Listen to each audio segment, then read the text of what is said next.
ಈಗಾದರೂ ನನ್ನ ಹಿಂದೆ ಬರುವುದಕ್ಕೆ ಮನಸ್ಸಿದ್ದರೆ ಅವನು ತನ್ನನ್ನು ನಿರಾಕರಿಸಿ ತನ್ನ ಶಿಲುಬೆಯನ್ನು ಹೊತ್ತುಕೊಂಡು ನನ್ನ ಹಿಂದೆ ಬರಲಿ. ನಮ್ಮ ಆರಂಭವು ತಂದೆ, ಮಗ, ಪರಿಶುದ್ಧಾತ್ಮನಾಗಿರುವ ತ್ರೇಕ ದೇವರ ನಾಮದಲ್ಲಿ ಉಂಟಾಗಲಿ. ಆಮೇನ್. ನಾವು ಹಾಡುವಂಥ ಸಂಗೀತಗಳಲ್ಲಿ 15ನೇ ಸಂಗೀತವನ್ನು ಹಾಡಿಕೊಳ್ಳೋಣ. 1 ಹಾಗೂ 3ನೇ ಚರಣ ಮಾತ್ರ ಹಾಡಿಕೊಳ್ಳೋಣ. ಪ್ರೀತಿ ದಿವ್ಯ ರೂಪವಾಗಿ ನನ್ನ ನೀನು ನಿರ್ಮಿಸಿ. ಹಾಡುವಂಥ ಸಂಗೀತಗಳಲ್ಲಿ 15.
ಮಾಡೋಣ. ನಮ್ಮನ್ನು ಬಹಳವಾಗಿ ಪ್ರೀತಿ ಮಾಡುವಂಥ ನಮ್ಮ ಪರಮ ತಂದೆಯಾದ ದೇವರೇ, ಹೌದಪ್ಪ ಸ್ವಾಮಿ, ರಾತ್ರಿಯೆಲ್ಲ ಕಾಯ್ದು ನಡೆಸಿದ್ದಿ ಕರ್ತನೆ ಸ್ವಾಮಿ. ಅದಕ್ಕಾಗಿ ಸ್ತೋತ್ರ ಹೇಳ್ತಾ ಇದ್ದ ಏನಪ್ಪ ಸ್ವಾಮಿ. ಅಪ್ಪ ಸ್ವಾಮಿ, ನಿನ್ನ ಆಲಯಕ್ಕೆ ನಾವೆಲ್ಲರೂ ಬಂದು ಸೇರುವಂತೆ ನಮಗೆ ಸಹಾಯ ಮಾಡಿದ್ದೀರಿ ಕರ್ತನೆ. ಅದಕ್ಕಾಗಿ ಸ್ತೋತ್ರ ಸ್ವಾಮಿ. ಇಲ್ಲಿ ಬಂದಿರುವಂಥ ಪ್ರತಿಯೊಂದು ಮಕ್ಕಳನ್ನು ನೀನು ಹೇರಳವಾಗಿ ಆಶೀರ್ವದಿಸಿ ಕಾಯ್ದು ನಡೆಸಬೇಕಾಗಿ ಬೇಡಿಕೊಳ್ತಾ ಇದ್ದೇನೆ ಸ್ವಾಮಿ. ಅಪ್ಪ ಸ್ವಾಮಿ, ಬಾರದೇ ಇರುವಂಥ ಮಕ್ಕಳಿಗೋಸ್ಕರ ಬೇಡ್ಕೊಳ್ತಾ ಇದ್ದೇನೆ ಕರ್ತನೆ ಸ್ವಾಮಿ. ಅವರನ್ನು ಕೂಡ ನೀನು ಮುಟ್ಟಿ ಆಶೀರ್ವದಿಸಿ ಕಾಯ್ದು ನಡೆಸಬೇಕಾಗಿ ಬೇಡಿಕೊಳ್ತಾ ಇದ್ದೇನೆ ಸ್ವಾಮಿ.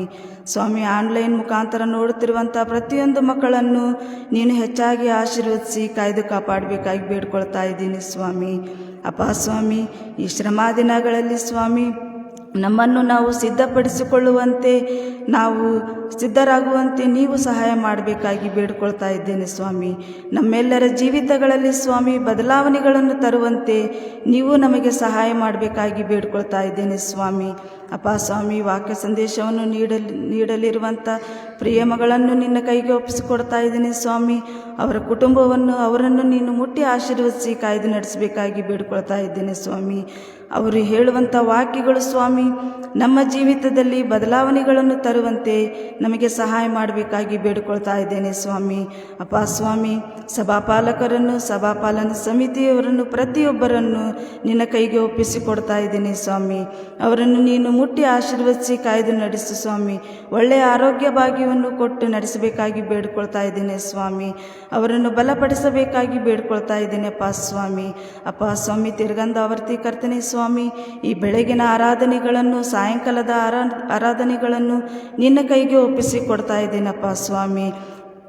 ನಾವೆಲ್ಲರೂ ಬಂದು ಈ ಶ್ರಮಾದಿನಗಳಲ್ಲಿ ಬಂದು ನಮ್ಮ ಜೀವಿತಗಳನ್ನು ಬದಲಾವಣೆಗಳನ್ನು ತರುವಂತೆ ನೀನು ಸಹಾಯ ಮಾಡಬೇಕಾಗಿ ತಿರುಗಂಧಾವರ್ತಿ ಕರ್ತನೆ ಸ್ವಾಮಿ, ಈ ಪ್ರಾರ್ಥನೆಯನ್ನು ನಿನ್ನ ಕೈಗೆ ಒಪ್ಪಿಸಿಕೊಡ್ತಾ ಇದ್ದೇನೆ ಸ್ವಾಮಿ.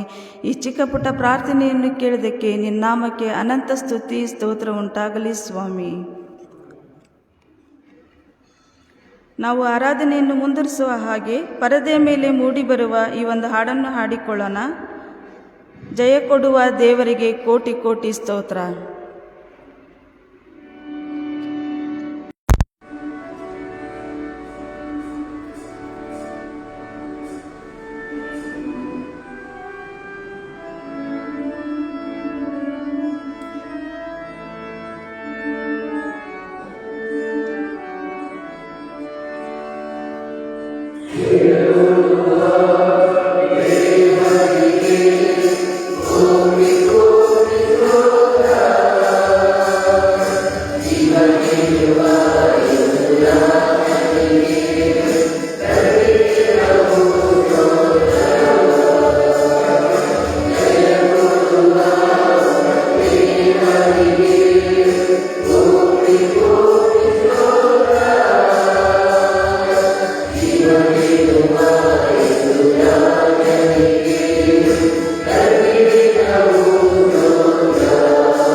ಪ್ರಾರ್ಥನೆ ಮಾಡೋಣ.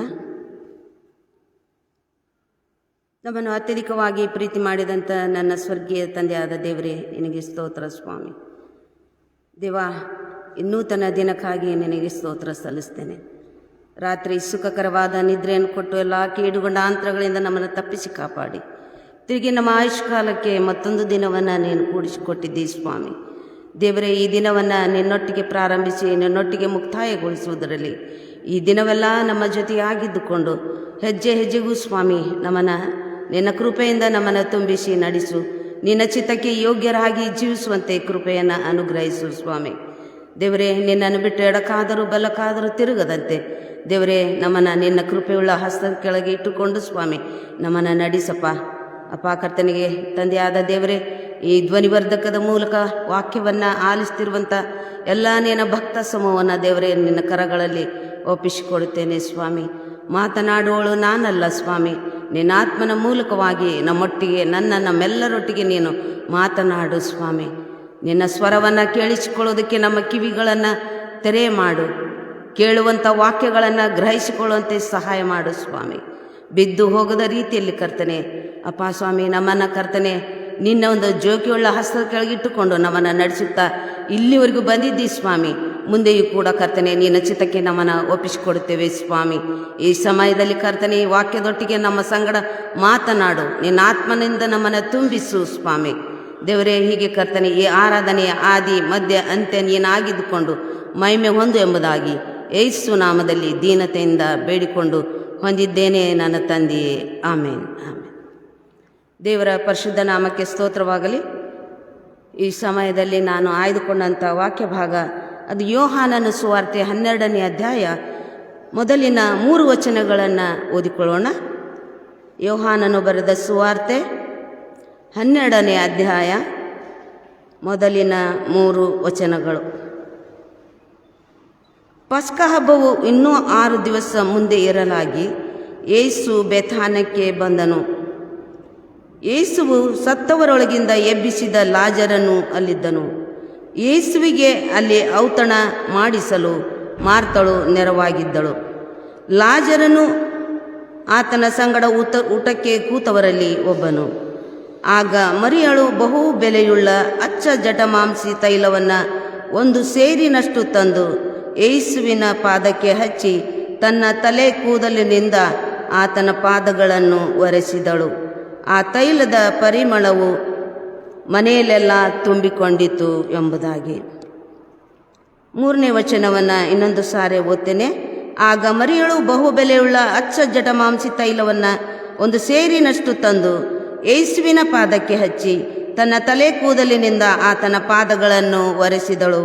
ಆ ತೈಲದ ಪರಿಮಳವು ಮನೆಯಲ್ಲೆಲ್ಲ ತುಂಬಿಕೊಂಡಿತು ಎಂಬುದಾಗಿ. ದೇವರ ಪರಿಶುದ್ಧ ನಾಮಕ್ಕೆ ಸ್ತೋತ್ರವಾಗಲಿ.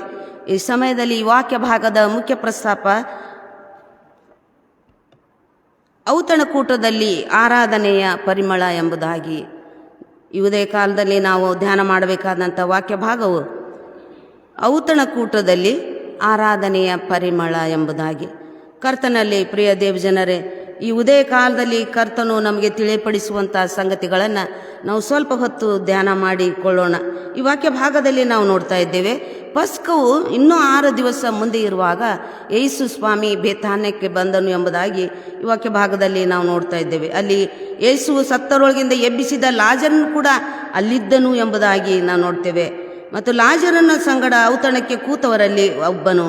ಆಗ ಮರಿಯಳು ಏನು ಮಾಡಿದ್ಲಂತೆ, ಬಹು ಬೆಲೆಯುಳ್ಳಂಥ ಅಚ್ಚ ಜಟಮಾಂಸಿ ತೈಲವನ್ನು ತಂದು ಯೇಸುವಿನ ಪಾದಕ್ಕೆ ಹಚ್ಚಿ ತನ್ನ ತಲೆ ಕೂದಲಿನಿಂದ ಒರೆಸಿದಾಗ ಆ ಮನೆಯಲ್ಲೆಲ್ಲ ಅದರ ಪರಿಮಳ ತುಂಬಿಕೊಳ್ತದೆ ಎಂಬುದಾಗಿ ವಾಕ್ಯ ಭಾಗ ನಮ್ಮೊಟ್ಟಿಗೆ ಮಾತನಾಡ್ತಾ ಇದೆ. ಹಾಗಾದರೆ ಈ ವಾಕ್ಯ ಭಾಗದಲ್ಲಿ ನಾವು ನೋಡ್ತಾ ಇದ್ದೇವೆ, ಆ ಮನೆಯಲ್ಲಿ ಆ ತೈಲದ ಪರಿಮಳ ತುಂಬಿಕೊಂಡಿತು ಎಂಬುದಾಗಿ.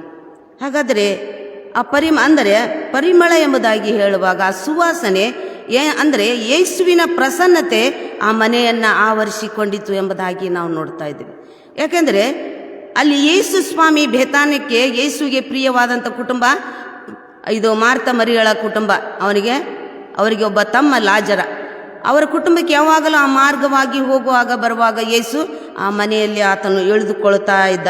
ಯಾಕಂದರೆ ಕಾರಣ ಇಷ್ಟೇ, ಆತನು ಯಾವಾಗಲೂ ಅದೇ ಆ ಕುಟುಂಬದಲ್ಲಿ ಆತನು ವಿಶ್ರಾಂತಿಯನ್ನು ತೆಗೆದುಕೊಳ್ತಾ ಇದ್ದ ಎಂಬುದಾಗಿ ನಾವು ನೋಡ್ತಾ ಇದ್ದೇವೆ. ಹಾಗಾದರೆ ಆ ಸಮಯದಲ್ಲಿ ಸತ್ತು ಹೋದಂಥ ಲಾಜರ್ ನಾವು ಹಿಂದಿನ 11ನೇ ಅಧ್ಯಾಯದಲ್ಲಿ ನೋಡುವಾಗ ಸತ್ತು 4 ದಿನವಾದಂಥ ಲಾಜರ, ಕೊಳೆತು ನಾರುತ್ತಿರುವಂಥ ಲಾಜರನನ್ನು ಯೇಸು ಎಬ್ಬಿಸಿದಂಥ ದೃಶ್ಯ ಕೂಡ ಅಲ್ಲಿ ಬದುಕಿ ಬಂದಂಥ ಈ ಲಾಜರನು ಕೂಡ ಅಲ್ಲಿದ್ದಾನೆ. ಆತನು ಕೂಡ ಏನು ಮಾಡಿದ್ದಾನೆ, ಔತಣಕೂಟದಲ್ಲಿ ಆತನು ಕೂಡ ಇದ್ದಾನೆ ಎಂಬುದಾಗಿ ನಾವು ನೋಡ್ತಾ ಇದ್ದೇವೆ. ಮಾರ್ತಳು ಏನು ಮಾಡಿದ್ದಾಳೆ, ಯೇಸು ಬರ್ತಾನೆ ಎಂಬುದಾಗಿ ಹೇಳಿ ಆಕೆ ಔತಣಕೂಟಕ್ಕೆ ವಿಧವಾದಂಥ ಏನು ಆಹಾರವನ್ನು ಸಿದ್ಧಪಡಿಸ್ತಾ ಇದ್ದಾಳೆ. ಹಾಗಾದರೆ ಆ ಸಿದ್ಧಪಡಿಸುವಂಥ ಸಂದರ್ಭದಲ್ಲಿ ನಾವು ನೋಡ್ತಾ ಇದ್ದೇವೆ, ಆ ಔತಣ ಎಂಬುದಾಗಿ ಹೇಳುವಾಗ ಬರೀ ಊಟಕ್ಕೆ ಅವರು ಕರೆಯುವುದು ಮಾತ್ರವಲ್ಲ, ಔತಣ ಎಂಬುದಾಗಿ ಬಹಳಷ್ಟು ಜನರು ಅಲ್ಲಿ ಕೂಡಿ ಸೇರಿ ಬಂದಿರಬಹುದು ಎಂಬುದಾಗಿ ನಾನು ನೆನೆಸ್ತೇನೆ. ಆ ಸಮಯದಲ್ಲಿ ಆ ಮನೆಯ ಸುಗಂಧ, ಆ ಒಂದು ಮರಿಯಳು ಆ ಸುಗಂಧ ತೈಲದ ಭರಣಿಯಲ್ಲಿ ಮನೆಯೆಲ್ಲ ಅದರ ಪರಿಮಳ ತುಂಬಿಕೊಂಡಿತ್ತು ಎಂಬುದಾಗಿ ನಾವು ಈ ವಾಕ್ಯ ಭಾಗದಲ್ಲಿ ನಾವು ನೋಡ್ತಾ ಇದ್ದೇವೆ. ಹಾಗಾದರೆ ಆ ಮನೆಯನ್ನು, ಆ ಒಂದು ಸುಗಂಧ ತೈಲದ ಪರಿಮಳ ಆ ಮನೆಯನ್ನು ತುಂಬಿಕೊಳ್ಳುವಾಗ ನಾವು ನೋಡ್ತೇವೆ ಅಲ್ಲಿ ಏನಾಗ್ತದೆ, ಮರಿಯಳ ಆರಾಧನೆಯನ್ನು ದೇವರು ಅಲ್ಲಿ ಸ್ವೀಕರಿಸುವುದನ್ನು ನಾವು ನೋಡ್ತಾ ಇದ್ದೇವೆ. ಹಾಗಾದರೆ ಅಲ್ಲಿ ಆ ಆರಾಧನೆ ನಾವು ಯಾಕೆ ನಾವು ಆರಾಧನೆಯನ್ನು ಮಾಡಬೇಕೆಂಬುದಾಗಿ ನಾವು ನೋಡೋದಾದರೆ, ದೇವರ ಒಂದು ಪ್ರಸನ್ನತೆಯನ್ನು ನಾವು ಅನುಭವಿಸುವುದಕ್ಕಾಗಿ ನಾವು ಆರಾಧನೆಯನ್ನು ನಾವು ಮಾಡ್ತೇವೆ. ಮರಿಯಳು ಕೂಡ ಸತ್ತು ಜೀವಿತನಾಗಿ ಎದ್ದು ಬಂದಂಥ ತನ್ನ ತಮ್ಮನಿಗೋಸ್ಕರ ಆ ಯೇಸುವಿನ ಮೇಲೆ ಆಕೆ ಇಟ್ಟಂಥ ಪ್ರೀತಿಯನ್ನು ಅಲ್ಲಿ ವ್ಯಕ್ತಪಡಿಸುವುದನ್ನು ನಾವು ನೋಡ್ತೀವಿ. ಅಂದರೆ ಯೇಸುವಿನಿಂದ ಆಕೆ ಹೊಂದಿಕೊಂಡಂಥ ಆ ಒಂದು ಉಪಕಾರಕ್ಕಾಗಿ ಆಕೆ ಏನು ಮಾಡ್ತಾ ಇದ್ದಾಳೆ, ಅಲ್ಲಿ ಯೇಸುವಿಗೆ ಆ ಒಂದು ಕಾರ್ಯವನ್ನು ಆಕೆ ಮಾಡ್ತಾ ಇದ್ದಾಳೆ. ಆದರೆ ಅಲ್ಲಿ ನಾವು ನೋಡ್ತಾ ಇದ್ದೇವೆ, ಅದು ಆ ಯೇಸು ಏನು ಮಾಡ್ತಾನೆ, ಆ ಮನೆಗೆ ಬರುತ್ತಾ ಹೋಗುತ್ತಾ ಇದ್ದನು ಎಂಬುದಾಗಿ ನೋಡ್ತೇವೆ. ಅಂದರೆ ಅಷ್ಟೊಂದು ಪ್ರೀತಿ ಆ ಕುಟುಂಬದ ಮೇಲೆ ದೇವರು ಇಟ್ಟಿದ್ದ ಎಂಬುದಾಗಿ ನೋಡ್ತೇವೆ. ಹಾಗಾದರೆ ಯೇಸು ಬಂದು ಹೋಗುವಂಥ ಆ ಮನೆಯಲ್ಲಿ ಯಾವಾಗಲೂ ಆತನ ಪ್ರಸನ್ನತೆ ತುಂಬಿಕೊಂಡಿತ್ತು. ಯಾಕಂದರೆ ಯೇಸು ಎಲ್ಲಿ ಇರ್ತಾನೋ ಅಲ್ಲಿ ಶಾಂತಿ, ಸಮಾಧಾನ, ಪ್ರೀತಿ, ಐಕ್ಯ, ಅನ್ಯೋನ್ಯತೆ ತುಂಬಿಕೊಂಡಿರ್ತದೆ ಎಂಬುದಾಗಿ ನಾವು ನೆನೆಸ್ತೇವೆ. ಪ್ರಿಯ ದೇವಜನರೇ, ಹಾಗಾದರೆ ಇವತ್ತು ನಮ್ಮ ಮನೆಗಳಲ್ಲಿ ನಾವು ಆರಾಧನೆಯನ್ನು ನಾವು ಮಾಡ್ತಾ ಇದ್ದೇವೆ. ಆರಾಧನೆ ನಮ್ಮ ಮನೆಯಲ್ಲಿ, ನಮ್ಮ ಒಂದು ವೈಯಕ್ತಿಕ ಜೀವಿತಗಳಲ್ಲಿ ಕೂಡ ಆ ಆರಾಧನೆ ಇದೆಯಾ? ಆರಾಧನೆ ಎಂಬುದಾಗಿ ಹೇಳುವಾಗ ನಾನು ನನ್ನ ಜೀವಿತದಲ್ಲಿ ಕರ್ತನಿಂದ ಹೊಂದಿಕೊಂಡಂಥ ಆಶೀರ್ವಾದವನ್ನು ನನ್ನ ಬಾಯಿಯ ಮೂಲಕವಾಗಿ ಕರ್ತನಿಗೆ ವ್ಯಕ್ತಪಡಿಸುವಂಥದ್ದೇ ಆರಾಧನೆ. ಯಾಕಂದರೆ ಆರಾಧನೆಯನ್ನು ಕರ್ತನು ಅದನ್ನು ಹೊಂದುವುದಕ್ಕೆ ಆತನು ಯೋಗ್ಯನಾಗಿದ್ದಾನೆ. ಆದ್ದರಿಂದ ಆರಾಧನೆಯನ್ನು ನಾವು ಯಾವಾಗ ಸಲ್ಲಿಸ್ತೇವೋ ಆವಾಗ ದೇವರ ಪ್ರಸನ್ನತೆಯನ್ನು ನಾವು ಅನುಭವಿಸ್ತೇವೆ. ಆತನ ಪ್ರಸನ್ನತೆ ಇಲ್ಲದೆ ನಮ್ಮ ಜೀವನದಲ್ಲಿ ನಾವು ಯಾವುದನ್ನು ಹೊಂದಿಕೊಳ್ಳುವುದಕ್ಕೆ ಸಾಧ್ಯತೆ ಇಲ್ಲ. ಯಾಕಂದರೆ ದೇವರ ಪ್ರಸನ್ನ, ನಾವು ಯಾವುದೇ ಕೆಲಸ ಕಾರ್ಯಗಳನ್ನು ಮಾಡುವಾಗಲಿ, ಎಲ್ಲೇ ಹೋಗುವಾಗಲಿ ಆತನ ಪ್ರಸನ್ನತೆಯನ್ನು ನಾವು ಅನುಭವಿಸಬೇಕು. ಆತನ ಪ್ರಸನ್ನತೆಗಾಗಿ ನಾವು ಕೇಳಿಕೊಳ್ಬೇಕು. ಯಾವಾಗ ನಾವು ದೇವರ ಪ್ರಸನ್ನತೆಯಿಂದ ನಾವು ತುಂಬಿಸಲ್ಪಡ್ತೇವೋ ಆಗ ನಮ್ಮ ಜೀವಿತ ಬದಲಾಗ್ತದೆ, ನಮ್ಮ ಸ್ಥಿತಿಗತಿಗಳು ಬದಲಾಗ್ತವೆ. ಆದ್ದರಿಂದ ನಾವು ಯಾವಾಗಲೂ ದೇವರೊಟ್ಟಿಗೆ ನಾವು ಇರುವಂಥದ್ದು ಬಹಳ ಪ್ರಾಮುಖ್ಯವಾದದ್ದು. ಮರಿಯಳು ಆ ಕೆಲಸವನ್ನು ಇಲ್ಲಿ ಮಾಡಿರುವುದನ್ನು ನಾವು ನೋಡ್ತಾ ಇದ್ದೇವೆ.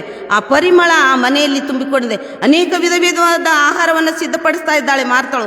ಆದರೂ ಕೂಡ ಆ ಎಲ್ಲ ಸುವಾಸನೆಗಳ ಮಧ್ಯದಲ್ಲಿ ಈ ಒಂದು ಸುಗಂಧ ತೈಲದ ಪರಿಮಳ ಅದಕ್ಕಿಂತಲೂ ಘಮಿಸುತ್ತಿತ್ತು ಎಂಬುದಾಗಿ ನಾವು ನೋಡ್ತಾ ಇದ್ದೇವೆ. ಹಾಗಾದರೆ ಇವತ್ತು ನಮ್ಮ ಜೀವನದಲ್ಲಿ ಕರ್ತನು ನಮಗೆ ಕೊಟ್ಟಂಥ ಈ ಅವಕಾಶವನ್ನು ನಾವು ಕರ್ತನಿಗಾಗಿ ನಾವು ಉಪಯೋಗಿಸ್ತಾ ಇದ್ದೇವಾ? ನಮ್ಮ ಜೀವಿತಗಳಲ್ಲಿ ನಾವು ಕರ್ತನಿಗಾಗಿ ಯಾವ ರೀತಿಯಾದಂಥ ಆರಾಧನೆಯನ್ನು ನಾವು ಸಲ್ಲಿಸ್ತಾ ಇದ್ದೇವೆ? ದೇವರ ಪ್ರಸನ್ನತೆ ನಮ್ಮ ಮನೆಯಲ್ಲಿ ತುಂಬಿಸಲ್ಪಡಬೇಕು. ಯಾಕಂದರೆ ಆ ಪ್ರಸನ್ನತೆ ನಮ್ಮ ಮನೆಗಳಲ್ಲಿ ತುಂಬಿಸಲ್ಪಟ್ಟಾಗ ನಮ್ಮ ಜೀವಿತಗಳು ಬದಲಾಗ್ತವೆ. ನಮ್ಮ ಕುಟುಂಬ ಜೀವಿತ, ನನ್ನ ವೈಯಕ್ತಿಕ ಜೀವಿತ ಬದಲಾಗ್ತದೆ. ಆದ್ದರಿಂದ ಯಾವಾಗಲೂ ನಮ್ಮ ಮನೆ ವಾತಾವರಣವೂ ಬದಲಾಗ್ತದೆ, ನಮ್ಮ ನೆರೆಯವರು ಬದಲಾಗ್ತಾರೆ, ನಮ್ಮ ಸಮಾಜ ಬದಲಾಗ್ತದೆ. ಯಾಕಂದರೆ ನಾನು ಹೋಗುವಂಥ ಪ್ರತಿಯೊಂದು ಸ್ಥಳಗಳಲ್ಲಿ ನಮ್ಮನ್ನು ಜನರು ಗುರುತಿಸ್ತಾರೆ. ಆದ್ದರಿಂದ ನಾವು ಯಾವಾಗಲೂ ದೇವರ ಪ್ರಸನ್ನತೆಯನ್ನು ನಾವು ಅನುಭವಿಸಬೇಕು. ಇಲ್ಲಿ ಮರಿಯಳು ಯೇಸುವಿಗಾಗಿ ಆಕೆ ಸುಗಂಧ ತೈಲದ ಪರಿಮಳವನ್ನು ಹಚ್ಚಿ ತನ್ನ ತಲೆ ಕೂದಲಿನಿಂದ ಒರೆಸಿದಳು. ಅಂದರೆ ದೇವರ ಪ್ರಸನ್ನತೆಯನ್ನು ಆಕೆ ಅನುಭವಿಸಿದಳು ಎಂಬುದಾಗಿ ನೋಡ್ತಾ ಇದ್ದೇವೆ. ಹಾಗಾದರೆ ಕರ್ತನಲ್ಲಿ ಪ್ರಿಯ ದೇವ ಜನರೇ, ಆ ಮನೆ ದೇವರ ಪ್ರಸನ್ನತೆಯಿಂದ ತುಂಬಿಸಲ್ಪಟ್ಟಿತ್ತು. ಇವತ್ತು ನಿನ್ನ ಮನೆ ಆ ರೀತಿಯಾಗಿ ತುಂಬಿಸಲ್ಪಡುವುದಾದರೆ, ಕರ್ತನು ನನ್ನ ಮನೆಯೊಳಗೆ ವಾಸ ಮಾಡಬೇಕಾದ್ರೆ ನನ್ನ ಜೀವಿತ ಹೇಗಿದೆ ಎಂಬುದನ್ನು ನಾವು ಪರೀಕ್ಷೆ ಮಾಡಿಕೊಳ್ಳುವಂಥದ್ದು ಬಹಳ ಪ್ರಾಮುಖ್ಯವಾಗಿದೆ. ಯಾಕಂದರೆ ಕೆಲವೊಂದು ಸಾರಿ ನಮ್ಮ ನೆರೆಯವರು ನಮ್ಮ ಪಕ್ಕದ ಮನೆಯಲ್ಲಿ ಯಾರಿದ್ದಾರೆ ಎಂಬುದು ನಮಗೆ ಗೊತ್ತಿರುವುದಿಲ್ಲ. ನಾವು ಪಕ್ಕದ ಮನೆಯವರನ್ನು ನಾವು ಸೇರಿದರೆ ನಾವು ನೋಡಿದರೆ ನಮಗೆ ಆಗುವುದಿಲ್ಲ. ಹೊಟ್ಟೆ ಕಿಚ್ಚು, ದ್ವೇಷ, ಅಸೂಯೆಯನ್ನು ನಾವು ತುಂಬಿಕೊಂಡಿರ್ತೇವೆ. ಇಂಥ ಒಂದು ಸಂದರ್ಭದಲ್ಲಿ ದೇವರ ಪ್ರಸನ್ನತೆಯನ್ನು ನಾವು ಅನುಭವಿಸುವುದಕ್ಕೆ ಸಾಧ್ಯತೆಯೇ ಇಲ್ಲ. ನಮ್ಮ ನೆರೆಯವರನ್ನು ಅದಕ್ಕೆ ಕರ್ತನ ದೇವರ ವಾಕ್ಯ ನಮಗೆ ಇಡೀ ಸತ್ಯವೇದ ನಿಮ್ಮ ನೆರೆಯವರನ್ನು ನಿಮ್ಮಂತೆ ಪ್ರೀತಿಸಿರಿ ಎಂಬುದಾಗಿ ಹೇಳ್ತದೆ. ಆದ್ದರಿಂದ ನಾವು ಕರ್ತನನ್ನು ನಾವು ಪ್ರೀತಿಸುವುದಾದರೆ ಪೂರ್ಣ ಹೃದಯದಿಂದ, ಪೂರ್ಣ ಪ್ರಾಣದಿಂದ, ಪೂರ್ಣ ಬುದ್ಧಿಯಿಂದ ಪ್ರೀತಿಸಬೇಕೆಂಬುದಾಗಿ ದೇವರ ವಾಕ್ಯ ಹೇಳ್ತದೆ. ಈ ಎರಡು ಆಜ್ಞೆಗಳನ್ನು ದೇವರು ಕೊಡ್ತಾನೆ. ಇಡೀ ಎರಡು ಆಜ್ಞೆಗಳು ಇಡೀ ಸತ್ಯವೇದವೇ ಇದರಲ್ಲಿ ಅಡಕವಾಗಿದೆ. ಆದ್ದರಿಂದ ಕರ್ತನು ಕೊಟ್ಟದ್ದನ್ನು ನಾವು ಪರಿಪಾಲಿಸುವಂಥದ್ದು ಬಹಳ ಪ್ರಾಮುಖ್ಯವಾಗಿದೆ. ಆದರೆ ನಾವು ಏನು ಮಾಡ್ತೇವೆ? ಬೇಡವಾದ ಸಂಗತಿಗಳನ್ನೇ ನಾವು ಏನು ಮಾಡ್ತೇವೆ? ನಮ್ಮ ಜೀವಿತಗಳಲ್ಲಿ ನಾವು ಮಾಡ್ತೇವೆ. ದೇವರು ಇಷ್ಟಪಡದೇ ಇರುವಂಥ ಸಂಗತಿಗಳನ್ನೇ ನಾವು ಮಾಡುವಂಥವರು ನಾವಾಗಿದ್ದೇವೆ. ಹಾಗಾದರೆ ನನ್ನ ಮನೆ ದೇವರ ಪ್ರಸನ್ನತೆಯಿಂದ ತುಂಬಿಸಲ್ಪಡಬೇಕು. ದೇವರು ಮೆಚ್ಚುವಂಥ ಕಾರ್ಯವನ್ನು ನಾನು ಮಾಡಬೇಕು. ಯಾವಾಗ ಆ ಪ್ರಸನ್ನತೆ ನನ್ನೊಳಗೆ ಬರ್ತದೆ ಅಂದರೆ, ದೇವರು ಯಾವಾಗ ನನ್ನೊಳಗೆ ಆ ಪ್ರಸನ್ನತೆ ಬರ್ತದೆ ಎಂಬುದಾಗಿ ಹೇಳುವಾಗ ನಾನು ಯೇಸುವನ್ನು ಅರಿತುಕೊಳ್ಬೇಕು. ಯೇಸು ನನ್ನ ಜೀವಿತದಲ್ಲಿ ಏನಾಗಿದ್ದಾನೆ ಎನ್ನುವುದನ್ನು ನಾನು ಅರಿತುಕೊಂಡಾಗ ನಾನು ಬದಲಾಗ್ತೇನೆ. ಆತನನ್ನು ನಾನು ಏನು ಮಾಡಬೇಕು? ನನ್ನ ಬಾಯಿಯ ಮೂಲಕವಾಗಿ ಆತನನ್ನು ನಾನು ಏನು ಮಾಡಬೇಕು? ಆತನನ್ನು ಆರಾಧಿಸಬೇಕು. ಯಾವಾಗ ನಾನು ಆರಾಧಿಸ್ತೇನೋ ಆವಾಗ ನಮ್ಮ ಜೀವಿತಗಳು ಏನಾಗ್ತವೆ? ಬದಲಾಗ್ತದೆ ಎಂಬುದಾಗಿ ನಾವು ನೋಡ್ತಾ ಇದ್ದೇವೆ. ಹಾಗಾದರೆ ಅಲ್ಲಿ ದೇವರು ಮೆಚ್ಚುವಂಥ ಕಾರ್ಯವನ್ನು ಕೂಡ ನಾವು ಮಾಡೋದಕ್ಕೆ ಶಕ್ತರಾಗ್ತೇವೆ. ಅಪೊಸ್ತಲರ ಕೃತ್ಯ 4ನೇ ಅಧ್ಯಾಯದ ಅಲ್ಲಿ 42ನೇ ವಚನದಲ್ಲಿ ನಾವು ನೋಡ್ತಾ ಇದ್ದೇವೆ. ಆದಿ ಅಪೊಸ್ತಲರು ಯಾವ ರೀತಿಯಾಗಿ ದೇವರನ್ನು ಆರಾಧಿಸ್ತಾ ಇದ್ದರು ಎಂಬುದಾಗಿ ನಾವು ನೋಡೋದಾದರೆ, ಅಲ್ಲಿ ಆದಿ ಅಪೊಸ್ತಲರು ಬೋಧನೆಯನ್ನು ಕೇಳುವುದರಲ್ಲಿಯೂ, ಸಹೋದರರ ಅನ್ಯೋನ್ಯತೆಯಲ್ಲಿಯೂ, ರೊಟ್ಟಿ ಮುರಿಯುವುದರಲ್ಲಿಯೂ, ಪ್ರಾರ್ಥನೆಯಲ್ಲಿಯೂ ನಿರತರಾಗಿರ್ತಿದ್ರು. ನಾವು ಯಾವುದರಲ್ಲಿ ನಿರತರಾಗಿರ್ತಿದ್ದೇವೆ? ಯಾಕಂದರೆ ನಾವು ದೇವರ ವಾಕ್ಯವನ್ನು ಕೇಳಿ ಅದನ್ನು ಏನು ಮಾಡ್ತೇವೆ? ಕೇಳಿಸಿಕೊಂಡು ಅದರಂತೆ ನಡೆಯುವುದಕ್ಕೆ ನಾವು ಪ್ರಯತ್ನವನ್ನು ಪಡಬೇಕು. ಆ ವಾಕ್ಯಗಳು ನಮ್ಮ ಜೀವಿತಗಳನ್ನು ಬದಲಾಯಿಸ್ತವೆ, ಕಾರ್ಯ ಮಾಡ್ತವೆ. ನಮ್ಮ ಜೀವಿತಕ್ಕೆ ಬೇಕಾದಂಥ ಒಂದು ಆತ್ಮಿಕ ಒಂದು ಸಂದೇಶವನ್ನು ಆ ವಾಕ್ಯಗಳು ನಮಗೆ ಕೊಡ್ತೇವೆ. ಅವುಗಳನ್ನು ನಾವು ಗ್ರಹಿಸಿಕೊಂಡು ದೇವರ ಚಿತ್ತಕ್ಕೆ ನಮ್ಮನ್ನು ಒಪ್ಪಿಸಿಕೊಟ್ಟು ನಾವು ನಡೆಯುವಂಥವ್ರಾಗಬೇಕು. ಇದು ನಾವು ಯಾವುದರಲ್ಲಿ ಆಸಕ್ತರಾಗಿದ್ದೇವೆ? ಅನೇಕ ಸಾರಿ ನಾವು ನೋಡ್ತೇವೆ, ನಾವು ದೇವರಿಗೆ ಕೊಡಬೇಕಾದದ್ದನ್ನೇ ನಾವು ಮರೆತು ಬಿಡ್ತೇವೆ. ದೇವರಿಗೆ ಕೊಡಬೇಕಾದಂಥ ಸಮಯವನ್ನೇ ನಾವು ಮರೆತು ಬಿಡ್ತೇವೆ. ಯಾಕೆಂದರೆ ಅನೇಕ ಸಾರಿ ಲೋಕದ ಸಂಗತಿಗಳಿಗೆ ನಮ್ಮನ್ನು ನಾವು ಒಪ್ಪಿಸಿಕೊಡ್ತೇವೆ. ಯಾಕಂದರೆ ಈಗ ಲೋಕದಲ್ಲಿ ಏನಿದೆ? TV ಸೀರಿಯಲ್ಗಳು, ಮೊಬೈಲ್ಗಳು, ಈ ರೀತಿಯಾದಂಥ ಕಂಪ್ಯೂಟರ್ಗಳು, ಆಧುನಿಕ ವಸ್ತುಗಳಿಗೆ ನಮ್ಮ ಜೀವಿತವನ್ನು ನಾವೇನು ಮಾಡ್ತಾ ಇದ್ದೇವೆ? ಹಾಳು ಮಾಡ್ಕೊಳ್ತಾ ಇದ್ದೇವೆ. ಆದ್ದರಿಂದ ನಾವೇನು ಮಾಡ್ಕೊ ಅವುಗಳಿಗೆ ನಮ್ಮ ಜೀವಿತ ನಾವು ಅದರಿಂದ ಬೆನ್ನು ಹತ್ತಿ ಹೋಗ್ತಾ ಇದ್ದೇವೆ. ಆದರೆ ನಮ್ಮ ಜೀವನದಲ್ಲಿ ಯಾರನ್ನು ನಾವು ಗ್ರಹಿಸಿಕೊಳ್ಬೇಕು, ಯಾರನ್ನು ನಾವು ಆತುಕೊಂಡು ಜೀವಿಸಬೇಕು ಅನ್ನೋದನ್ನೇ ನಾವು ಮರೆತು ಬಿಟ್ಟಿದ್ದೇವೆ. ಹಾಗಾದರೆ ಪ್ರಿಯ ದೇವ ಜನರೇ, ನಾವು ಏನು ಮಾಡಬೇಕು? ನಮ್ಮ ಮನೆಗಳಲ್ಲಿ ನಾವೇನು ಮಾಡಬೇಕು? ಕುಟುಂಬ ಪ್ರಾರ್ಥನೆ ಬಹಳ ಪ್ರಾಮುಖ್ಯವಾದಂಥದ್ದು. ಅನೇಕ ಸಾರಿ ನಮ್ಮ ಕುಟುಂಬಗಳು ಈಗಿನ ದಿನಗಳಲ್ಲಿ ನಾವು ನೋಡುವಾಗ ಕುಟುಂಬ ಪ್ರಾರ್ಥನೆಗಳೇ ಕಡಿಮೆ ಆಗಿಬಿಟ್ಟಿದೆ. ಆದ್ದರಿಂದ ನಾವು ಯಾವಾಗಲೂ ಕುಟುಂಬ ಪ್ರಾರ್ಥನೆ ಮಾಡುವಾಗ ನಮ್ಮ ಆತ್ಮಿಕ ಜೀವಿತ ಬಲಗೊಳ್ತದೆ. ನಮ್ಮ ಮಕ್ಕಳು, ನನ್ನ ಕುಟುಂಬ ಆತ್ಮಿಕವಾಗಿ ಬೆಳೆಯುವುದಕ್ಕೆ ಸಹಾಯವಾಗ್ತದೆ.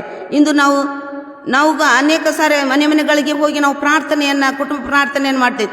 ಈಗ ಅದೆಲ್ಲವೂ ತಣ್ಣಗಾಗಿ ಹೋಗಿಬಿಟ್ಟಿದೆ. ನಾವು ಅನೇಕ ಸಾರಿ ಯಾರು ಕರೀತಾರೆ ಅವ್ರ ಮನೆಗೆ ಹೋಗಿ ನಾವು ಕುಟುಂಬ ಪ್ರಾರ್ಥನೆಯನ್ನು ಮಾಡುವಂಥದ್ದು, ದೇವರನ್ನು ಸ್ಮರಿಸುವಂಥದ್ದು, ದೇವರ ಪ್ರಸನ್ನತೆಯನ್ನು ಅನುಭವಿಸುವಂಥದ್ದು ಬಹಳ ಪ್ರಾಮುಖ್ಯವಾದದ್ದು. ಆದ್ದರಿಂದ ನಾವು ಇಂದಿನ ದಿನಗಳಲ್ಲಿ ಯಾರು ಕುಟುಂಬ ಪ್ರಾರ್ಥನೆಯನ್ನು ಇಟ್ಟುಕೊಳ್ಳುವುದನ್ನೇ ನಾವು ಮರೆತು ಬಿಟ್ಟಿದ್ದೇವೆ. ಕರ್ತನಲ್ಲಿ ಪ್ರಿಯ ದೇವಜನರೇ, ದೇವರ ಒಂದು ಪ್ರಸನ್ನತೆ ನನ್ನ ಕುಟುಂಬವನ್ನು ತುಂಬಿಕೊಳ್ಬೇಕಾದ್ರೆ ದೇವರ ಚಿತ್ತಕ್ಕನುಸಾರವಾಗಿ ನಾವುಗಳು ನಡೆಯುವಂಥದ್ದು ಬಹಳ ಪ್ರಾಮುಖ್ಯವಾದ. ಹಾಗಾದರೆ ಆ ಯೇಸುವಿನ ಪ್ರಸನ್ನತೆಯ ಆ ಪರಿಮಳ ಇವತ್ತು ನಿನ್ನ ಮನೆಯಲ್ಲಿ ತುಂಬಿಕೊಳ್ಳುವುದಾದರೆ ಖಂಡಿತವಾಗಿಯೂ ನಾವು ದೇವರ ಆಶೀರ್ವಾದವನ್ನು ಹೊಂದಿಕೊಳ್ಳೋದಕ್ಕೆ ನಾವು ಸಾಧ್ಯವಾಗ್ತದೆ. ಹಾಗಾದರೆ ನಾವು ಎರಡನೆಯದಾಗಿ ನಾವು ನೋಡಿಕೊಳ್ಳೋಣ, ಮರಿಯಳು ಆ ಮನೆಯಲ್ಲಿ ತನ್ನನ್ನು ತಗ್ಗಿಸಿಕೊಂಡು ಆರಾಧಿಸಿದಳು ಎಂಬುದಾಗಿ ನಾವು ನೋಡಿದ್ವಿ. ಆಗುತ್ತಾನೆ. ಯಾಕಂದರೆ ಮರಿಯಳು ಅಲ್ಲಿ ಏನು ಮಾಡ್ತಾಳೆ? ಯೇಸುವಿನ ಪಾದಕ್ಕೆ ಆಕೆ ತನ್ನನ್ನು ತಾನು ತಗ್ಗಿಸಿಕೊಂಡು ಆ ಒಂದು ಸುಗಂಧ ತೈಲದ ಪರಿಮಳವನ್ನು ತೈಲವನ್ನು ಆತನ ಪಾದಗಳಿಗೆ ಹಚ್ಚುತ್ತಾಳೆ. ಅಂದರೆ ಅಲ್ಲಿಯವರೆಗೂ ತನ್ನ ದೀನತೆಯನ್ನು ಆಕೆ ಯೇಸುವಿನ ಪಾದದವರೆಗೂ ಆಕೆ ತನ್ನ ಒಂದು ದೀನತೆಯನ್ನು ವ್ಯಕ್ತಪಡಿಸುವುದನ್ನು ನಾವು ನೋಡ್ತಾ ಇದ್ದೇವೆ. ಹಾಗಾದರೆ ಮರಿಯಳು ತನ್ನನ್ನು ಮೊಣಕಾಲೂರಿಗೆ ಆತನ ಪಾದದ ಕೆಳಗೆ ಆಕೆ ತನ್ನನ್ನು ತಗ್ಗಿಸಿಕೊಂಡು ಯೇಸುವನ್ನು ಆಕೆ ಆರಾಧಿಸುವುದನ್ನು ನೋಡ್ತಾ ಆರಾಧನೆ, ಅಲ್ಲಿ ಆರಾಧನೆಯಲ್ಲಿ ನಾವು ನೋಡ್ತಾ ಇದ್ದೇವೆ. ಅಲ್ಲಿ ಸ್ವಾಮಿಗೆ ನಾವು ಸಲ್ಲಿಸುವಂಥ ಆರಾಧನೆ ಏನೆಂಬುದಾಗಿ ನೋಡಿದಾಗ, ಸ್ವಾಮಿ ನಾನು ಏನೂ ಇಲ್ಲ, ನಿನ್ನ ಮುಂದೆ ನಾನು ಏನಿಲ್ಲಪ್ಪ, ಒಂದು ಶೂನ್ಯ, ನನ್ನ ಜೀವಿತ ಒಂದು ಶೂನ್ಯ, ನೀನಿದ್ದರೆ ಎಲ್ಲವನ್ನ ನಾನು ಜಯಿಸ್ತೇನೆ ಎನ್ನುವಂಥ ಒಂದು ಭಾವನೆ ನನ್ನಲ್ಲಿ ಇರುವುದಾದರೆ ನಾನು ಏನು ಮಾಡ್ತೇನೆ, ಆ ಒಂದು ದೇವರ ಒಂದು ಆರಾಧನೆಯಲ್ಲಿ ಆ ಒಂದು ಬಲವನ್ನು ನಾವು ಹೊಂದಿಕೊಳ್ಳೋದಕ್ಕೆ ಸಾಧ್ಯತೆ ಇದೆ. ಆದ್ದರಿಂದ ಅಲ್ಲಿ ಮರಿಯಳನ್ನು ನೋಡ್ತಾ ಇದ್ದೇವೆ.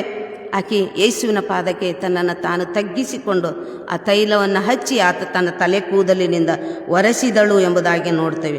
ಆರಾಧನೆ ನಾವು ದೇವರಿಗೆ ಸಲ್ಲಿಸುವಂಥ ಒಂದು ಯಜ್ಞ. ಅಬ್ರಹಾಮನು, ಇಸಾಕ, ಯಾಕೋ ನಮ್ಮ ಆದಿ ಪಿತೃಗಳು ಹಳೆ ಒಡಂಬಡಿಕೆಯ ಕಾಲದಲ್ಲಿ ನಾವು ನೋಡ್ತೇವೆ. ಅವರು ಏನು ಮಾಡ್ತಾರೆ, ಎಲ್ಲಿ ಹೋಗ್ತಾರೋ ಅಲ್ಲಿ ಅವರು ಡೇರಿಗಳನ್ನು, ಗುಡಾರಗಳನ್ನು ಹಾಕಿಕೊಂಡು ದೇವರಿಗೆ ಏನು ಮಾಡ್ತಾಯಿದ್ರು, ಅವರು ಯಜ್ಞವನ್ನು ಸಮರ್ಪಿಸಿ ಆರಾಧಿಸ್ತಿದ್ದರು ಎಂಬುದಾಗಿ ವಾಕ್ಯ ಹೇಳ್ತದೆ.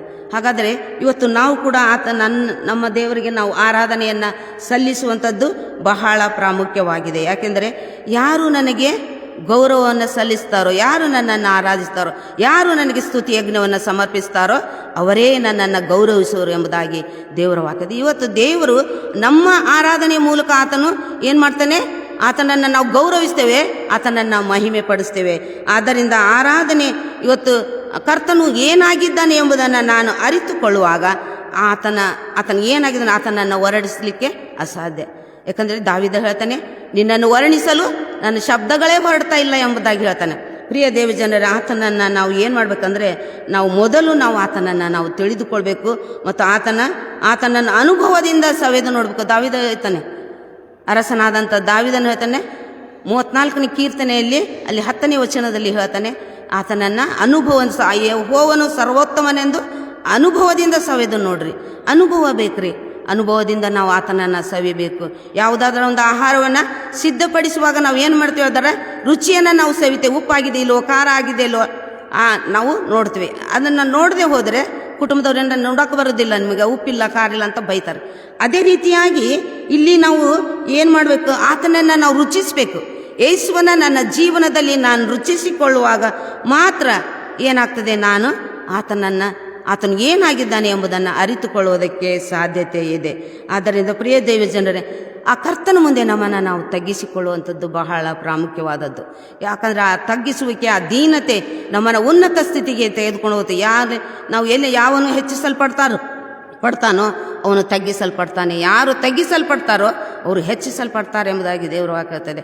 ಹಾಗಾದರೆ ನಾವು ಕರ್ತನ ಸನ್ನಿಧಿಯಲ್ಲಿ ನಾವು ತಗ್ಗಿಸಿಕೊಳ್ಳುವಾಗ ನಾವು ಏನಾಗ್ತೇವೆ, ನಾವು ಹೆಚ್ಚಿಸಲ್ಪಡ್ತೇವೆ. ದೇವರಿಗೆ ಒಂದು ಬಹುಮಾನವನ್ನು ನಾವು ಸಲ್ಲಿಸುವಂಥವರಾಗ್ತೇವೆ. ಆದ್ದರಿಂದ ಇಲ್ಲಿ ಯಾಕೋಬನ ಪತ್ರಿಕೆ 4ನೇ ಅಧ್ಯಾಯದ 16ನೇ ವಚನದಲ್ಲಿ ನಾವು ನೋಡ್ತಾ ಇದ್ದೇವೆ. ಇಲ್ಲಿ ಯಾಕೋಬನು ಸ್ಪಷ್ಟವಾಗಿ ಹೇಳ್ತಾನೆ, ಕರ್ತನ ಮುಂದೆ ನಿಮ್ಮನ್ನು ತಗ್ಗಿಸಿಕೊಳ್ಳಿರಿ, ಆಗಲಾತನು ನಿಮ್ಮನ್ನು ಏನು ಮಾಡ್ತಾನೆ, ಮೇಲಕ್ಕೆ ತರುವನು. ಹಾಗಾದರೆ ಇವತ್ತು ನಮ್ಮ ಜೀವನದಲ್ಲಿ ನಾವು ಮೇಲಕ್ಕೆ ಬರಬೇಕು, ಅಭಿವೃದ್ಧಿ ಹೊಂದಬೇಕಾದ್ರೆ ನಾವು ಕರ್ತನ ಮುಂದೆ ನಮ್ಮನ್ನು ನಾವು ತಗ್ಗಿಸಿಕೊಳ್ಬೇಕು. ಕರ್ತನೇ, ನಾನು ಏನಿಲ್ಲಪ್ಪ, ಎಲ್ಲ ನೀನೇ ನನಗೆ ಎಲ್ಲ ಸರ್ವಸ್ವ ಆಗಿದ್ದಿ ಎಂಬುದಾಗಿ ನಾವು ಕರ್ತನ ಮುಂದೆ ನಮ್ಮನ್ನು ತಗ್ಗಿಸಿಕೊಳ್ಳುವಾಗ ಕರ್ತನು ನಮ್ಮನ್ನು ಕೆಳಗಿನವರನ್ನಾಗಿಡೋದಿಲ್ಲ, ನಮ್ಮನ್ನು ಮೇಲಿನವರನ್ನಾಗಿ ಮಾಡ್ತಾನೆ. ನಾವು ನಮ್ಮ ದೃಷ್ಟಿಗೆ ನಿಲುಕೋಷ್ಟರ ಮಟ್ಟಿಗೆ ನಾವು ನೋಡ್ತೇವೆ, ಆದರೆ ಕರ್ತನು ನಮ್ಮನ್ನು ಉನ್ನತದಲ್ಲಿ ನೋಡಬೇಕೆಂಬುದಾಗಿ ಆತನು ಬಯಸುವಂಥವನಾಗಿದ್ದಾನೆ. ಹಾಗಾದರೆ ಪ್ರಿಯ ದೇವಜನರೇ, ನಾವು ಕರ್ತನ ಸನ್ನಿಧಾನಕ್ಕೆ ನಾವು ಆರಾಧಿಸುವುದಕ್ಕಾಗಿ ಬರುವಾಗ ನಮ್ಮನ್ನು ನಾವು ಸಿದ್ಧಪಡಿಸಿಕೊಂಡು ಬರುವಂಥದ್ದು ಬಹಳ ಪ್ರಾಮುಖ್ಯವಾಗಿದೆ. ಹಾಗಾದರೆ ಆರಾಧನೆ ಇವತ್ತು ನಮ್ಮ ಮನೆ ಆರಾಧನೆಯಿಂದ ತುಂಬಿಸಲ್ಪಡಬೇಕು. ಆರಾಧನೆಯಲ್ಲಿ ಆತನ ಇರುವಿಕೆಯನ್ನು ನಾವು ಅನುಭವಿಸಬೇಕು. ಆತನ ಇರುವಿಕೆಯನ್ನು ನಾವು ಅನುಭವಿಸದೆ ಹೋದರೆ ಯಾವುದನ್ನು ನಮ್ಮ ಜೀವನದಲ್ಲಿ ನಾವು ಹೊಂದಿಕೊಳ್ಳುವುದಕ್ಕೆ ಸಾಧ್ಯತೆ ಇಲ್ಲ. ಯಾಕಂದರೆ ನಾವು ಆರಾಧಿಸುವಾಗ ನಮ್ಮ ಹೃದಯ ತುಂಬಿ ಬರ್ತದೆ, ನಮ್ಮ ಆತ್ಮ ಕರ್ತನೊಂದಿಗೆ ಒಂದು ಅನ್ಯೋನ್ಯತೆಯಲ್ಲಿ ಇರ್ತದೆ. ಆ ಒಂದು ಅನುಭವವನ್ನು ನಾವು ಅನುಭವಿಸ್ತೇವೆ. ಆಗ ಆರಾಧಿಸುವಾಗ ನಮ್ಮ ಜೀವಿತ ಏನಾಗ್ತದೆ, ಬದಲಾಗ್ತದೆ. ಬದಲಾವಣೆ ಜೀವಿತಕ್ಕೆ ಆರಾಧನೆ ನಮ್ಮನ್ನು ನಡೆಸುವಂಥದ್ದಾಗಿದೆ.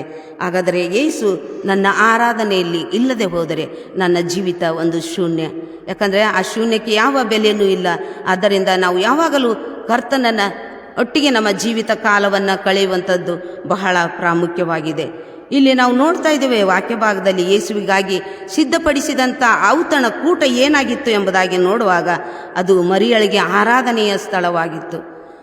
ಅಲ್ಲಿ ಮಾರ್ತಳು ಯೇಸು ಬರ್ತಾನೆ ತನ್ನ ಮಗನಿಗೆ ತನ್ನ ತಮ್ಮನಿಗೆ ಮಾಡಿದಂಥ ಮಹೋಪಕಾರಕ್ಕಾಗಿ ಔತಣಕೂಟವನ್ನು ಸಿದ್ಧಪಡಿಸ್ತಾ ಇದ್ದಾಳೆ. ಆದರೆ ಮರಿಯಳು ಇಲ್ಲಿ ಆ ಸ್ಥಳವನ್ನು, ಔತಣಕೂಟದ ಸ್ಥಳವನ್ನು ಆರಾಧನೆಯ ಸ್ಥಳವನ್ನಾಗಿ ಆಕೆ ಮಾಡಿಕೊಳ್ಳುವುದನ್ನು ನಾವು ನೋಡ್ತಾ ಇದ್ದೇವೆ.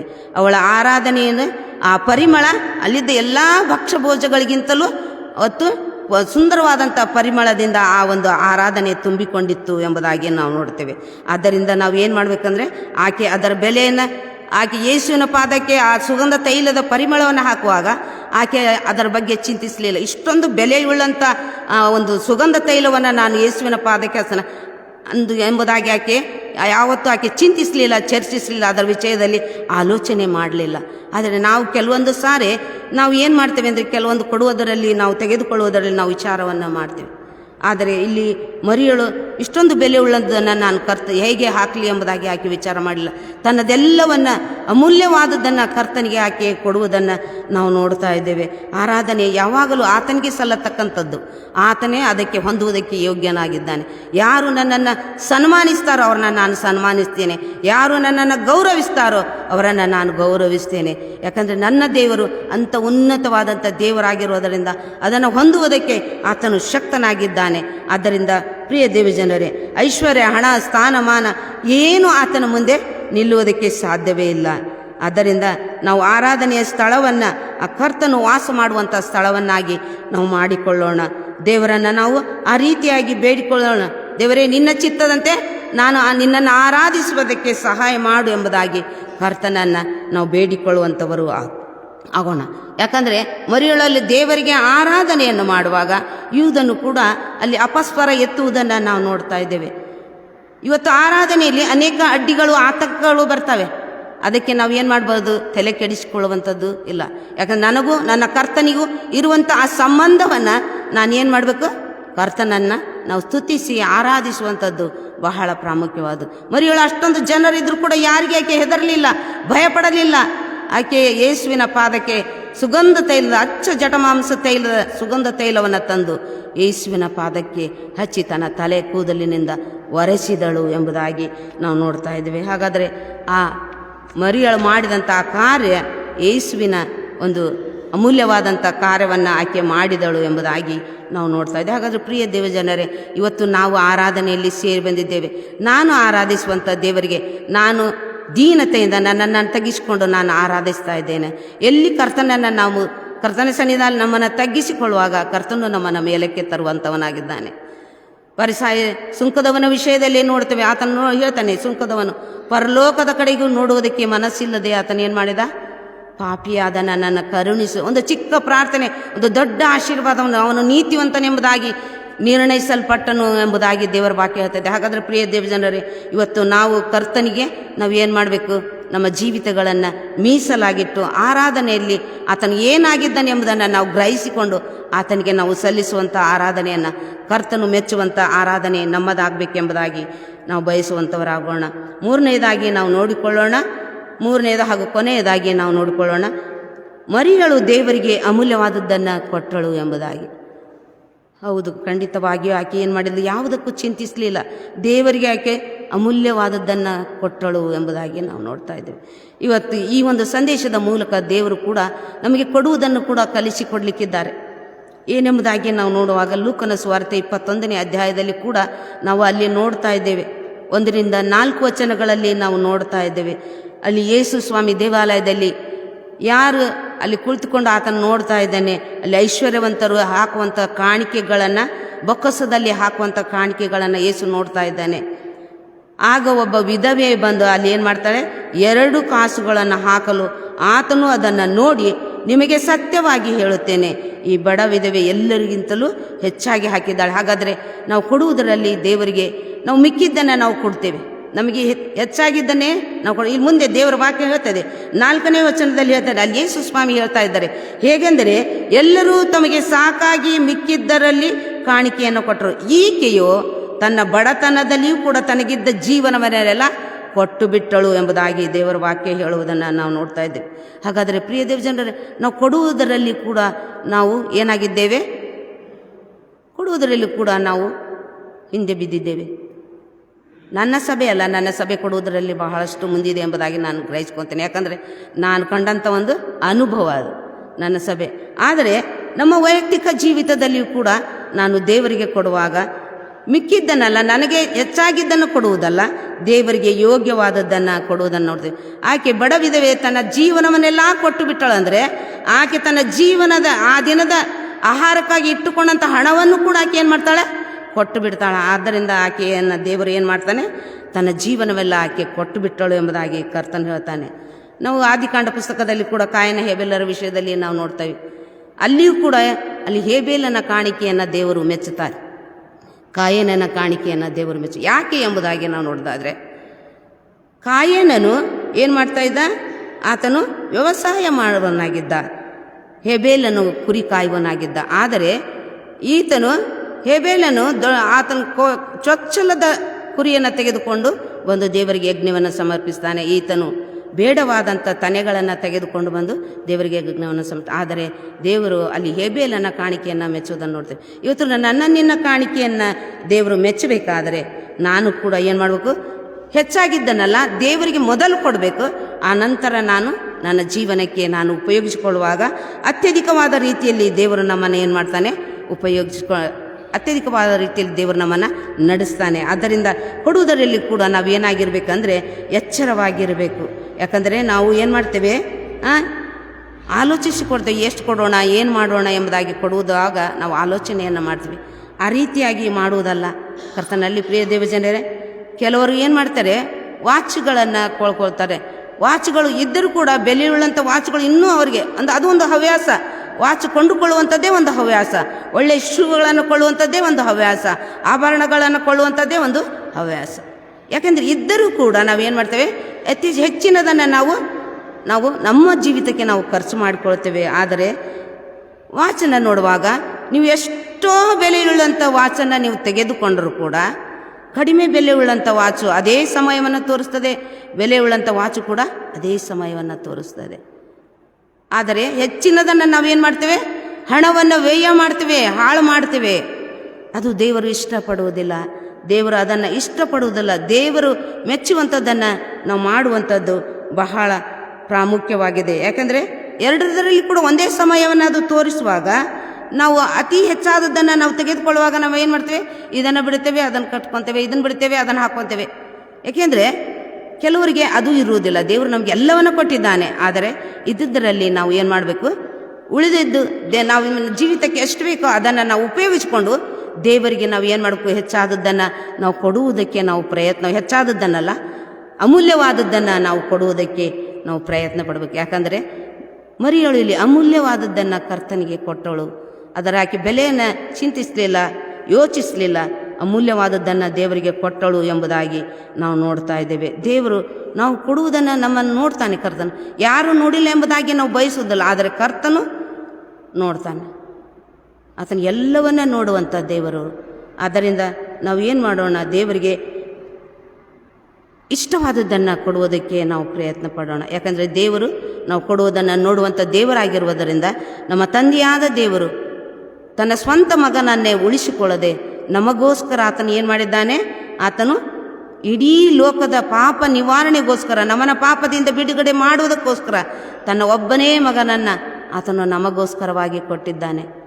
ಸ್ವಂತ ಮಗನನ್ನು ಉಳಿಸಿಕೊಳ್ಳದಂಥ ದೇವರು ಸಮಸ್ತವನ್ನು ಕೊಡುವುದಕ್ಕೆ ಶಕ್ತನಾಗಿದ್ದಾನೆ.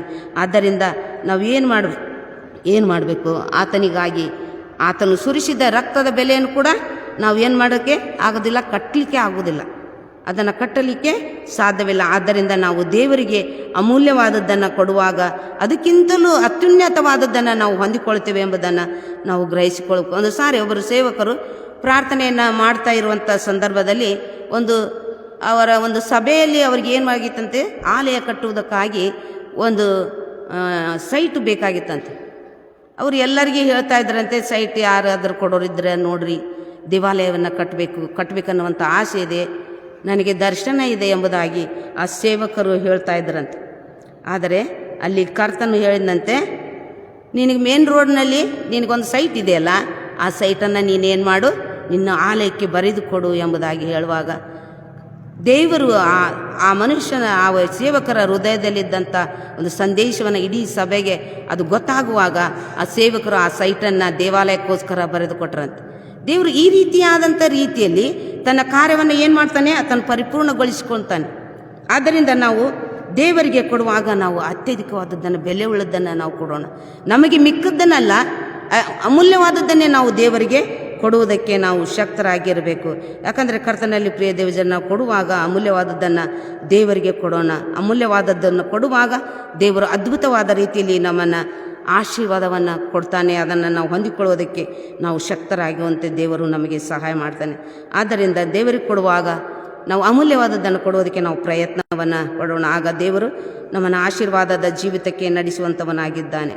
ಮರಿಯಳು ಅದೇ ರೀತಿಯಾಗಿ ಅಮೂಲ್ಯವಾದದ್ದನ್ನು ಕೊಟ್ಟಳು. ಆಕೆ ನಾವು ನೋಡ್ತೇವೆ, ಆಕೆ ಉತ್ತಮವಾದದ್ದನ್ನು ಆಯ್ದುಕೊಂಡಳು. ಯಾಕೆಂದರೆ ಆಕೆಯಲ್ಲಿ ದೇವರ ವಾಕ್ಯ ಹೇಳ್ತದೆ, ಆಕೆಯಿಂದ ಅದು ತೆಗೆಯಲ್ಪಡುವುದಿಲ್ಲ ಎಂಬುದಾಗಿ. ಆಕೆ ಹೊಂದಿಕೊಂಡಂಥ ಉತ್ತಮವಾದ ಭಾಗ ಅದು ತೆಗೆಯಲ್ಪಡಲಿಲ್ಲ ಎಂಬುದಾಗಿ ದೇವರ ವಾಕ್ಯ ಹೇಳ್ತದೆ. ಆದ್ದರಿಂದ ಇವತ್ತು ನಮ್ಮ ಜೀವನದಲ್ಲಿ ನಾವು ಕೊಡುವಾಗ ದೇವರು ಕೊಟ್ಟಂಥ ಆಶೀರ್ವಾದವನ್ನು ದೇವರು ಮತ್ತೆ ತಿರುಗಿ ನಮ್ಮಿಂದ ಕಸ್ಕೊಳ್ಳೋದಿಲ್ಲ ರೀ.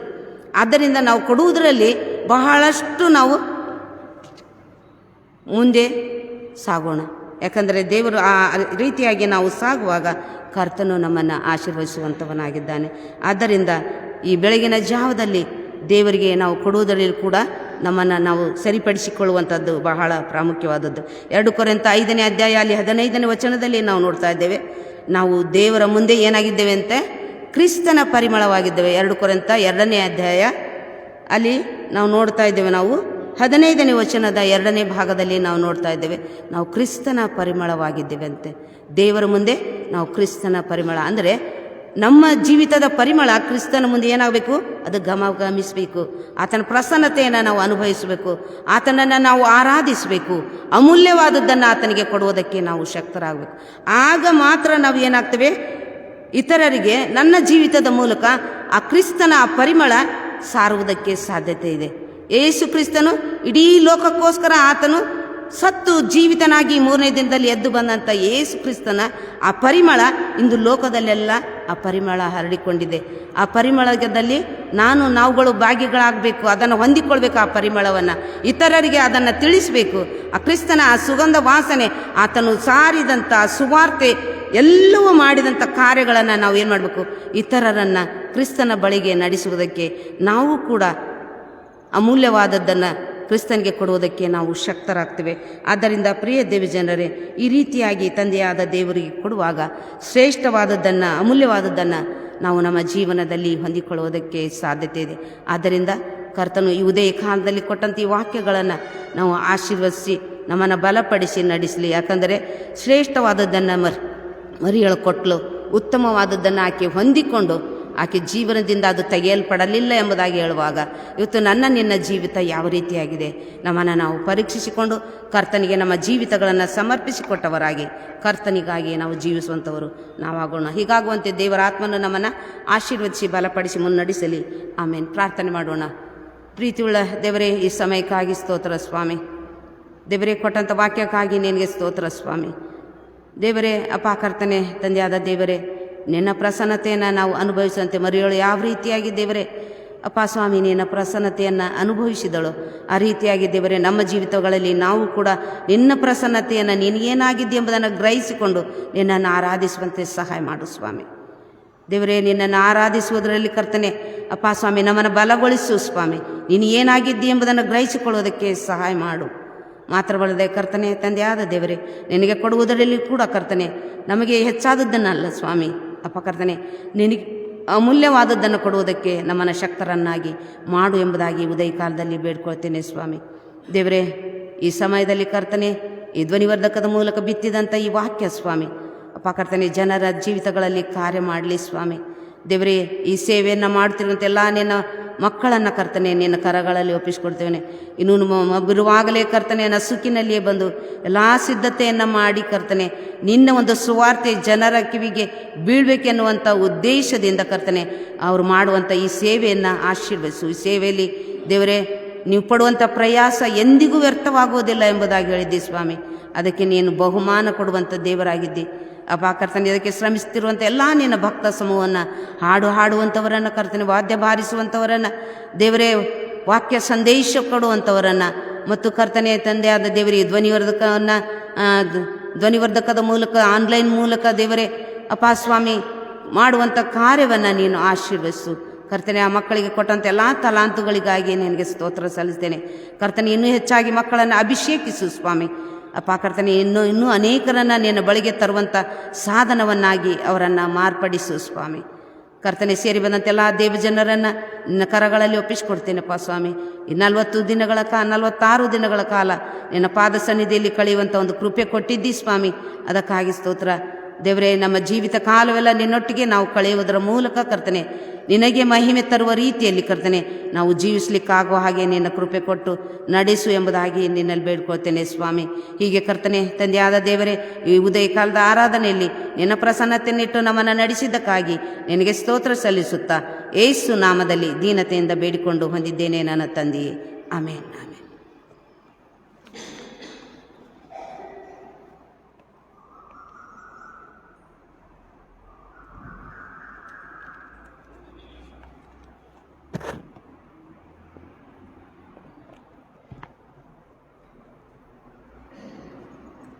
ಕೊನೆಯದಾಗಿ ನಾವು ಹಾಡುವಂಥ ಸಂಗೀತಗಳಲ್ಲಿ 17ನೇ ಸಂಗೀತವನ್ನು ಹಾಡಿಕೊಳ್ಳೋಣ. ನೀ ಮಾರ್ಗ ಕರ್ತ, ನಿನ್ನನ್ನೇ ಆಶ್ರಯಿಸಿದೆವು.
ಸಮಾಧಾನದಿಂದ ಕರ್ತನ ಆಶೀರ್ವಾದವನ್ನು ಹೊಂದಿಕೊಳ್ಳೋಣ.